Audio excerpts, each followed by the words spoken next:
2025 புத்தாண்டு பிறந்துவிட்டது.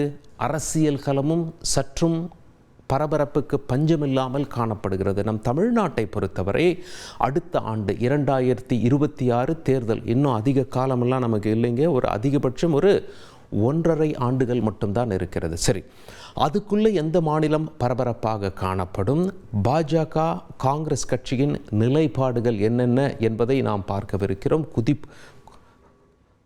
குதிக்கும் அரசியல் களம் 2025 பாஜக சாதிக்குமா சறுக்குமா, பாஜகவின் அடுத்த தேசிய தலைவர் யாராக இருக்கக்கூடும் என்பதையும் நாம் பார்க்கவிருக்கிறோம். சரி, முதல் நாம் எடுத்துக்கிட்டோம் அப்படின்னா 2025 அதாவது இந்த ஆண்டு எந்தெந்த மாநிலங்களுக்கு சட்டமன்ற தேர்தல்கள் வரவிருக்கிறது என்றால் அது 2 மாநிலம். முதல்ல வரவிருப்பது டெல்லி, அது பிப்ரவரி மாதம். அடுத்ததாக வரவிருப்பது பீகார், அது அக்டோபர் மாதம். சரி, காங்கிரஸ் உள்ளிட்ட எதிர்க்கட்சிகள் இப்போதே கையில் எடுத்திருப்பது என்ன தெரியுமா? சமீபத்தில் நமக்கு தெரியும், மணிப்பூர் முதலமைச்சர் பாஜகவை சேர்ந்தவர் பிரேன் சிங் பகிரங்கமாக மன்னிப்பு கேட்டார். அவர் என்ன சொல்லியிருக்கார் அப்படின்னா, இந்த மாதிரி கலவரம் தொடர்ச்சியாக மணிப்பூரில் நடைபெற்று வருகிறது, இதன் காரணமாக நான் மன்னிப்பு கேட்டுக்கொள்கிறேன் அப்படின்னு சொல்லியிருக்கார். சரி, இதோடு அணைந்துவிடும் என்று பார்க்கும் பொழுது எதிர்க்கட்சிகள் என்ன செஞ்சிருக்காங்க அரசியல் களத்தில் என்றால், இதுவரை அந்த கலவரத்தில் சுமார் 250க்கும் மேற்பட்ட அப்பாவி மக்கள் கொல்லப்பட்டிருக்கிறார்கள். 2 குழுக்களுக்கும் இடையே ஏற்பட்ட சண்டையில்.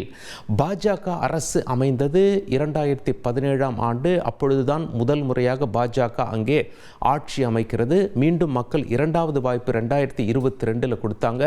ஆனால் கலவரத்தை பாஜகவால் கட்டுப்படுத்த முடியவில்லை. முதலமைச்சர் மன்னிப்பு கேட்டுவிட்டார். பிரதமர் இன்னும் மணிப்பூருக்கு செல்லாதது ஏன்? பாதிக்கப்பட்ட மக்களுக்கு ஆறுதல் கூறாதது ஏன்? முதலமைச்சர் மன்னிப்பு கேட்டதை போல் பிரதமர் எப்போது மன்னிப்பு கேட்பார் என பிரச்சாரத்தை எதிர்க்கட்சிகள் ஆரம்பித்திருப்பது பாஜகவிற்கு மிகப்பெரிய சவாலாக அமைந்திருக்கிறது. சரி, இது ஒரு பக்கம் இருக்கும் பொழுது, அப்படியே டெல்லி தேர்தல் களத்திலும் இந்த பிரச்சாரம் எதிரொலித்து கொண்டிருக்க, டெல்லியில் அதாவது டெல்லி காங்கிரஸ் கோட்டையாக இருந்தது. காங்கிரஸ் கோட்டையாக இருந்து மாறும்போது பாஜக ஆட்சியை தட்டிவிடலாம் என்று நினைக்கும் பொழுது அங்கே அரவிந்த் கெஜ்ரிவால் உருவெடுத்தார், ஆட்சியை கைப்பற்றிவிட்டார், மீண்டும் ஆட்சி அமைத்து கொண்டிருக்கிறார். இப்படி இருக்கையில் இந்த முறை எப்படியாவது ஆட்சியை பிடிச்சிடணும் அப்படின்னு சொல்லி பாஜக மும்முரமாக இருக்காங்க.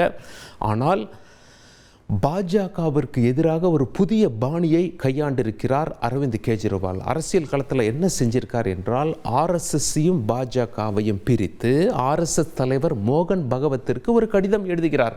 அந்த கடிதத்தில் என்ன சொல்றார் அப்படின்னா, சமீப காலங்களில் பாஜகவின் தவறுகளை ஆர்எஸ்எஸ் ஆதரிக்கிறதா என்ற கேள்வியை முன்வைத்து பிரதானமாக 2 தவறுகளை சுட்டி காண்பிக்கிறார். அது என்ன அப்படின்னா, வாக்காளர்களுக்கு பணம் கொடுக்கப்படுகிறது என்ற குற்றச்சாட்டை முன்வைத்திருக்கிறார்.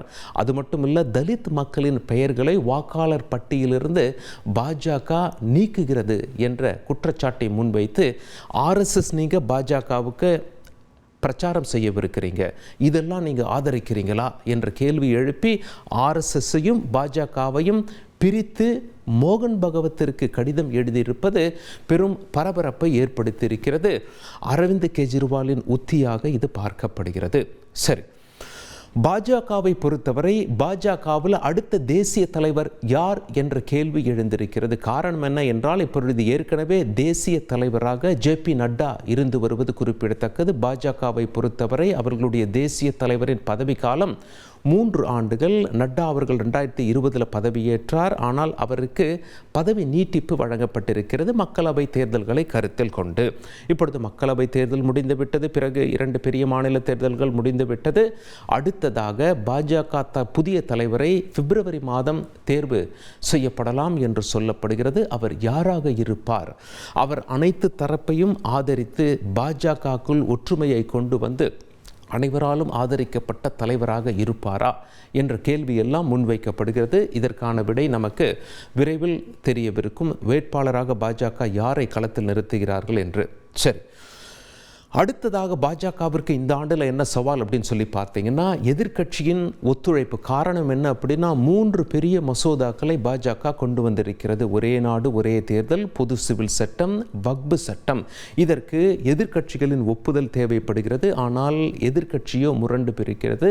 பாஜக இந்த சட்டங்களை எவ்வாறு நாடாளுமன்றத்தில் நிறைவேற்றவிருக்கிறது என நாம் பார்க்க வேண்டியிருக்கும். அது மட்டுமில்லை, பாஜகவிற்கான அடுத்த சவால் என்னன்னா, சமீபத்தில் நாம் பார்த்திருப்போம், அம்பேத்கரை பற்றி அமித்ஷா பேசியதை சர்ச்சையாக்கி இருந்தது எதிர்க்கட்சிகள். இதை பாஜக எவ்வாறு கவுண்டர் செய்யவிருக்கிறார்கள், மக்கள் நீதிமன்றத்தில் எவ்வாறு அவர்களுடைய கருத்தை திறன்பட முன்வைக்கவிருக்கிறார்கள் என்பதை உற்று பார்க்க வேண்டியிருக்கும். பாஜகவின் உத்தி என்ன என்று. மக்களவை தேர்தலை பொறுத்தவரை சமீபத்தில் நடந்த தேர்தலில் பாஜகவிற்கு ஒரு பின்னடைவு தான் காரணம். அது கூட்டணி ஆட்சியாக அமைந்துவிட்டது. தனிப்பெரும்பான்மையாக ஆட்சி அமைக்க முடியவில்லை. காங்கிரஸ் உள்ளிட்ட எதிர்க்கட்சிகளின் எண்ணிக்கையோ உயர்ந்து விட்டது. ஆனால் மக்களவை தேர்தலில் விட்டதை மாநில தேர்தல்களில் பாஜக பிடித்து விட்டது. ஹரியானா மாநிலத்தில் காங்கிரஸ் ஆட்சி அமைக்கும் என்று பேசப்பட்டது.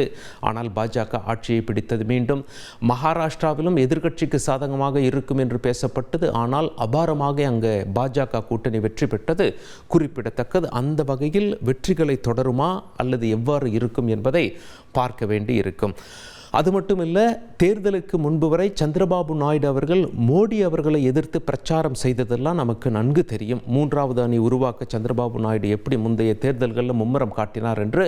இருந்தாலும் சமீபத்தில் சந்திரபாபு நாயுடுவை கூட்டணிக்குள் இழுத்து விட்டது பாஜக.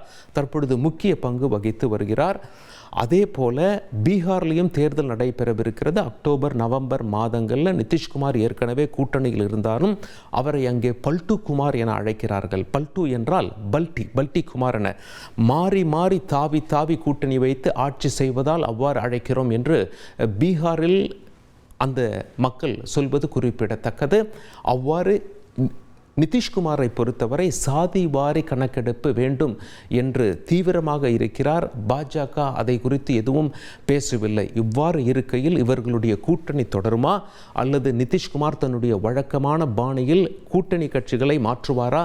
பாஜக நண்பனாகிய நிதிஷ்குமாரை தன் வசம் வைத்துக்கொள்ள எவ்வாறு முயற்சிகளை எடுக்கும் என்பதையும் நாம் உற்று பார்க்க வேண்டி இருக்கும். சுருக்கமாக சொன்ன போனால் 2025 ஆண்டை பொறுத்தவரை அரசியல் களம் மிகவும் பரபரப்பாக இருக்கும். தேசிய அரசியல் களம், தமிழக அரசியல் களமும் அதே அளவுக்கு பரபரப்பாக இருக்கும். ஆனால் உச்சகட்ட பரபரப்பு தமிழக அரசியல் களத்தை பொறுத்தவரை அடுத்த ஆண்டு 2026 என தமிழகத்தில் சட்டமன்ற தேர்தல் நடைபெறவிருக்கும் ஆண்டு அது.